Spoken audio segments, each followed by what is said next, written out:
Hello, welcome to my happy place. What we are doing now is we are working with our Spin Effects blocks. I have got my Spin Effects blocks done.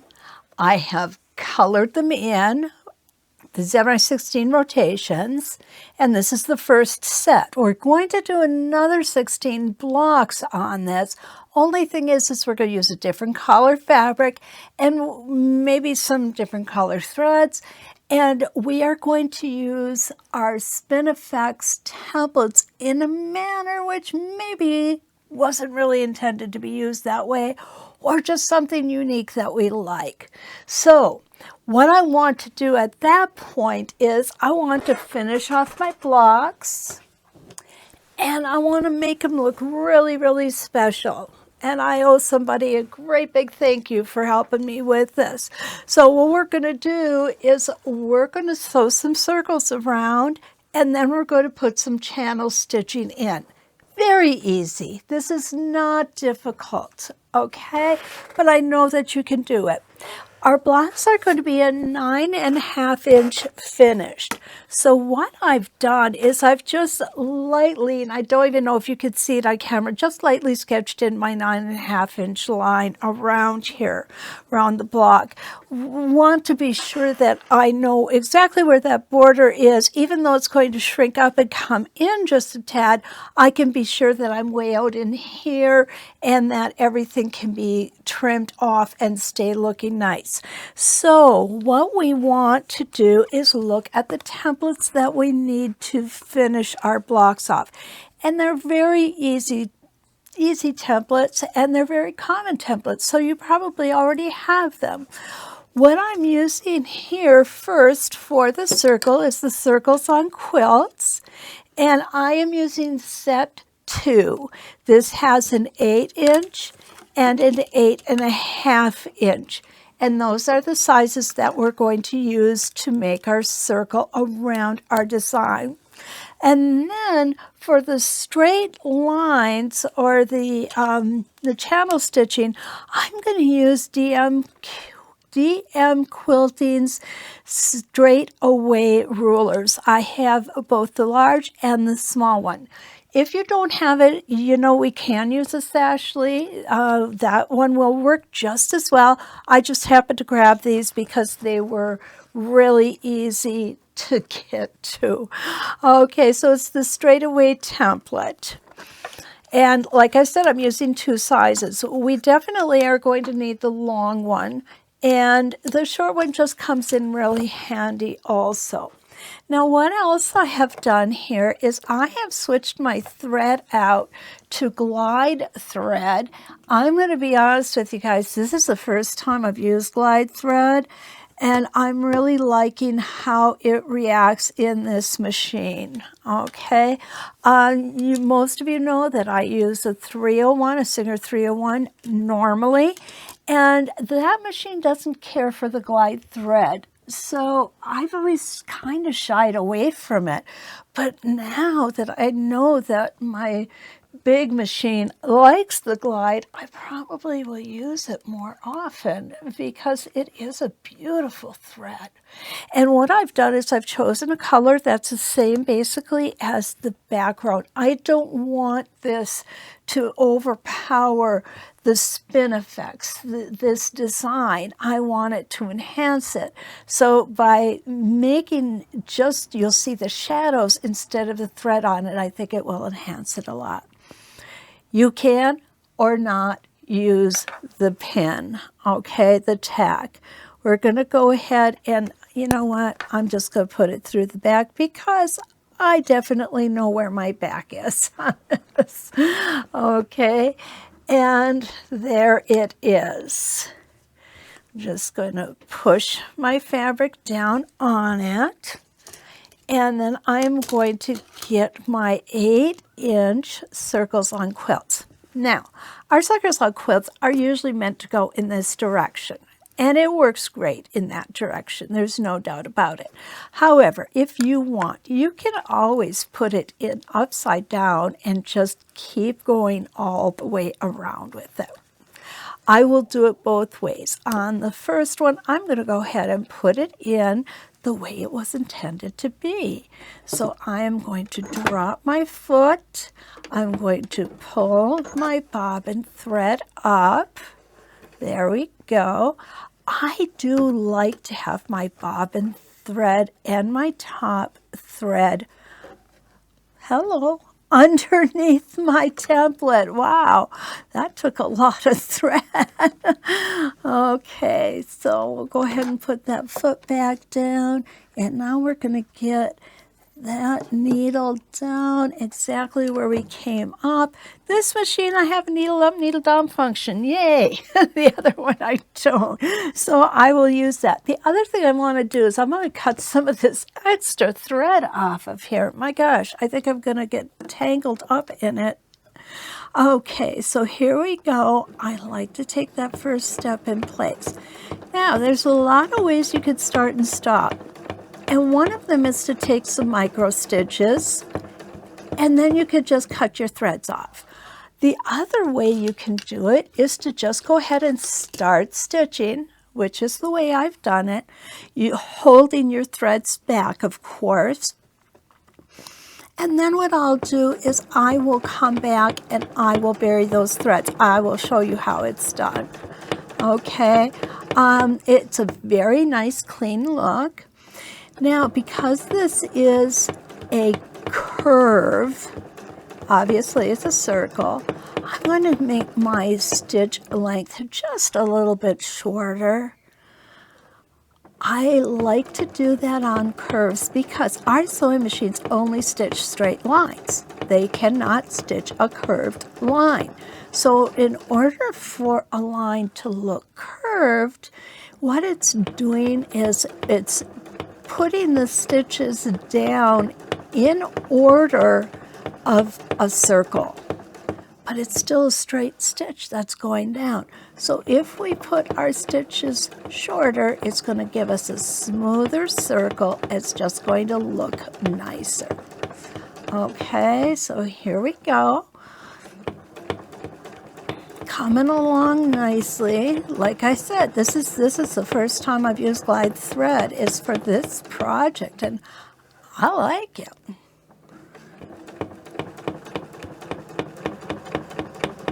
Okay, we're almost back to the beginning here of where we started our circle. Remember with the circles on quilts, if you start on this side, you want to stay on that side. If you start on this side, you want to stay at this side. Why is the template made so that the foot doesn't tightly fit into it? That's the question I hear most often. And the answer is, if that foot was made so that if the template was made so that the foot couldn't move just a hair side to side, it also wouldn't work going forwards or backwards. So we need to have that little bit of wiggle room in there. And once you start working on these templates a little bit, you just come second nature. You remember to do that, to stay at one side or another. Okay, there we go. And just going to go ahead and cut that off. And so now that is buried and it gives it a really nice finish. If you look on the back, you'll notice that you won't be able to really tell where it starts and where it finishes when you tie it off. And you can still do the micro stippling and it will look nice as well. It's entirely a personal decision. Okay, so I'm going to go ahead and take that off. I'm going to take this one and we're going to bury this thread again. I just want to double check that I showed you this. We're just going to make an overhand knot. We're going to bring our thread tails through there, both of them, not just one. Okay.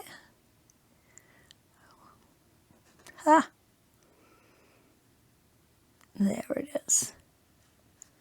And then we're just going to go ahead and pull that through. it is really being a little bit ornery towards me here. So what I'm going to do is I'm just going to stop. I'm going to take this out and start over again. Okay, overhand knot. And now we're going to pull those tails through. Good. Now I'm going to put my needle in and I'm going to cinch that knot down. When I cinch it down, I'm going to cinch it down about 1/8 to 1/4 of an inch off the face of the quilt. The reason that we do that is if you cinch the knot right onto the quilt top, you will not be able to bury it. It will just sit on top and that won't look so good. Okay, so there it is. There's my knot. Just going to give it a tug. Now it's gone. Never to be seen again. And you'll see the back. Well, I've got some strings back here, but you'll see that the back looks just as good. You won't be able to tell where it started and stopped. Okay, so that is our 8-inch. Now what I'm going to do is I'm going to turn this template upside down so I can show you how we can do this process by pushing our template along, so to speak, okay? So I'm going to go ahead and put this down. Again, remember, if you start on the inside, stay on the inside. If you start on the outside, stay on the outside. I started on the outside for the first one, so I'm going to go ahead and start on the outside for this one as well. Okay, so you'll see what I am doing is I am just pushing that template along with my foot. But I am keeping track of this part over here, keeping it, I'm just very softly putting my hand on it. And the reason that I'm doing that is I don't want it to pop off of that tack. If it does, we're going to be picking threads out, and you don't want to do that. You can put your hand either before or after the template. I find it easier to put it after the template. I will be honest with you, I like the other way better. Now, when we did our Starry Nights and we have our star connector, it works great this way, but for some reason I'm not finding the circles on quilts quite as easy to use in this orientation. Okay, so we're just going to get around this circle here. Stop and go some more. Take your time. You don't have to rush through these blocks. It's always a good idea to just enjoy the journey. My students, I think they get tired of hearing me say that, but it's a journey. It's not a sprint. We're not trying to be the first ones done. There's no prizes for it that I'm aware of. Okay, so now I'm going to go ahead and I'm just going to quickly bury this thread here. Again, keeping that knot about 1/8 to 1/4 of an inch off the top, using my self-threading needle. And we're going to go ahead and put that in where the bobbin thread comes up. It already went into the batting. I don't know if you heard that or not. Now we're going to go ahead and cut this off and throw that away. And here we go. Almost there.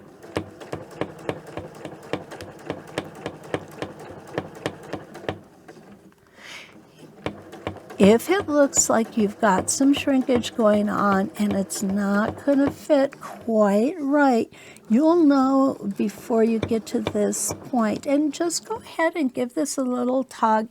It'll be fine. It will be fine. There we go. So that one is done as well. So now I have an 8-inch and an 8.5-inch circle. I'll go ahead and take my pin out, my tack out. Okay, I think I'm going to. Yeah, I got it. There we go. Okay, there we go. I think this is one of my favorite blocks.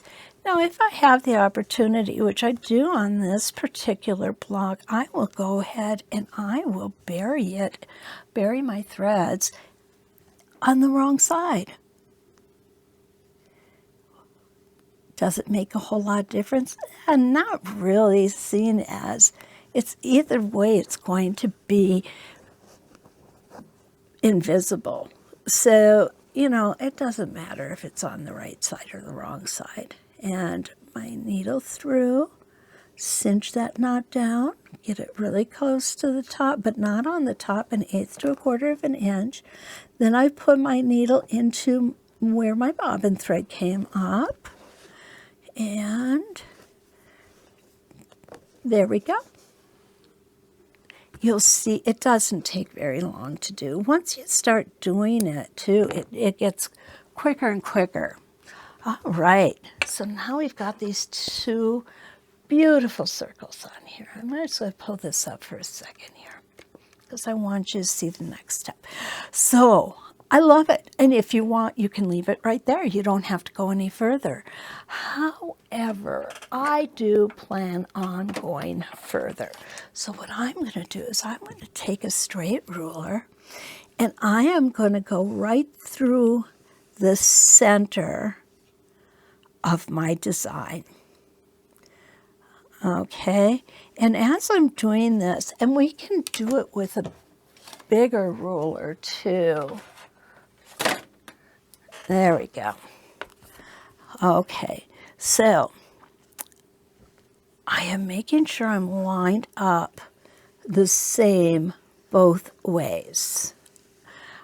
What I mean by that is I'm making sure I'm coming out here through the center of the design here and here, and here. There we go. I wanted to get that better. And there. Could we do this with our square ruler? Absolutely we could. Absolutely. I just happen to have this ruler out here, so I thought I would use it. So here we go. All I'm doing is I am marking from the outside ring to the top halfway. Okay? Simple. If you should not be cattywampus, okay? Because remember, when we started our spin effects, we had the vertical and horizontal center. So either way, we're going to have a center line through there. Okay, go ahead and put my rulers away. And now I'm going to take out my straightaway, and I'm going to use the small one to begin with.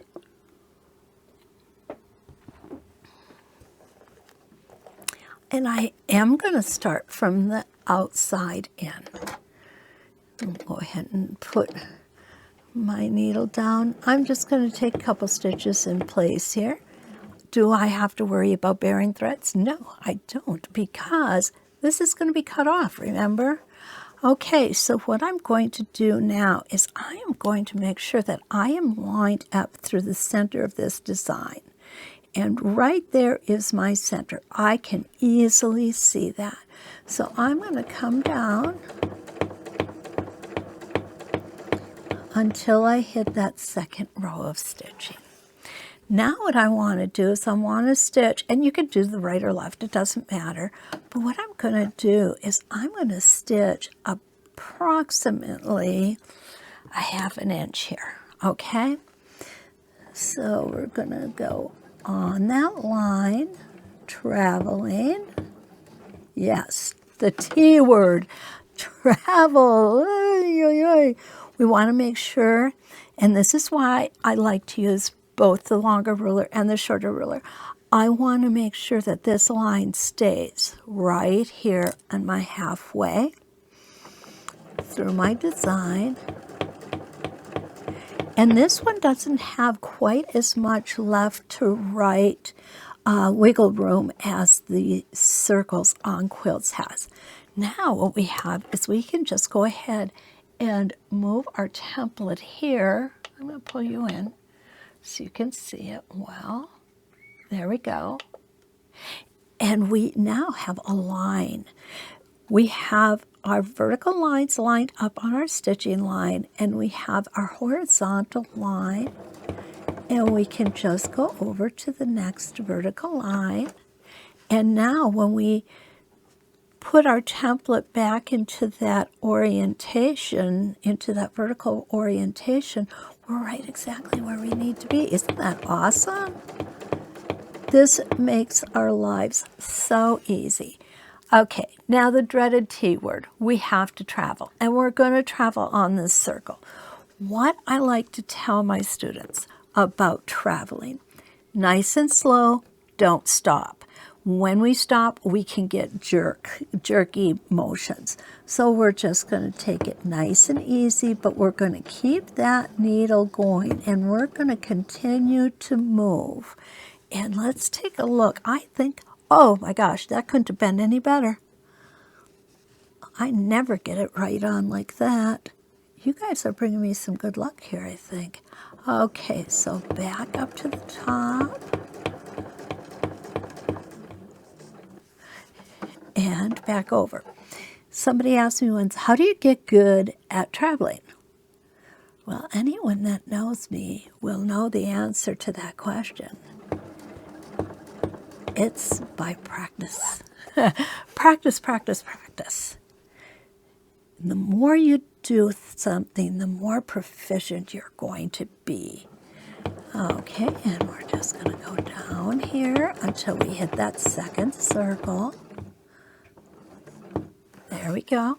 And now I'm going to travel along that circle and use whatever orientation you find to be the easiest for you. If you get off of their hair, is it going to matter? Absolutely not. Absolutely not. Just be kind to yourself. When somebody tells you what a beautiful quilt you have, don't point out your mistakes. I don't know why we do that. As women, as quilters, I'm not really sure what it is, but why we have to point out mistakes is beyond me. Just say thank you.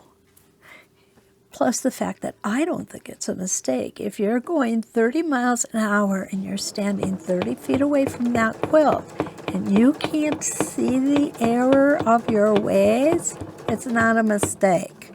It is not at all. So, accept that you're not going to be perfect. None of us are. And know that you've done the best job you can do, and that's all you need to do. Just say thank you. Okay, I think this is the point where I'm going to need to go with the longer straightaway ruler. I don't know. Let me check here. And you'll see how all of these lines line up perfectly. That's what we're looking for here. I guess I don't need it yet. Okay, we're just going to go. I am lining up each of these vertical lines with the etched lines on the ruler. Now this is one where we are going to have to break thread. That's not the worst thing in the world, guys. It really isn't. There we go. Remember, when you have to break your thread like this, you want to get right up to that circle. And then what we're going to do is we're going to come in here and we're going to bury it. Just like this. Overhand knot. There we go. Pull those tails through. I'm going to get my self-threading needle, put it through the loop, cinch that down about 1/4 to 1/8 of an inch off of the top of the quilt block. And then I'm going to use my self-threading needle. I'm going to put it through the hole that brought my bobbin thread up. I'm just going to go ahead And you'll see the knot is right there. Now it's gone. Never to be heard from again. Isn't that awesome? Okay, so now what we're going to do, I'm going to turn this over. I'm going to go back. Here's where the taller straightaway is going to come in nicely for me. And you can line it up on both sides. If you want, you could go from here over and just do that last one. However, doing it this way is just as easy. Okay, I'm going to go ahead and take this, put that foot down, put that needle down. Again, we don't have to worry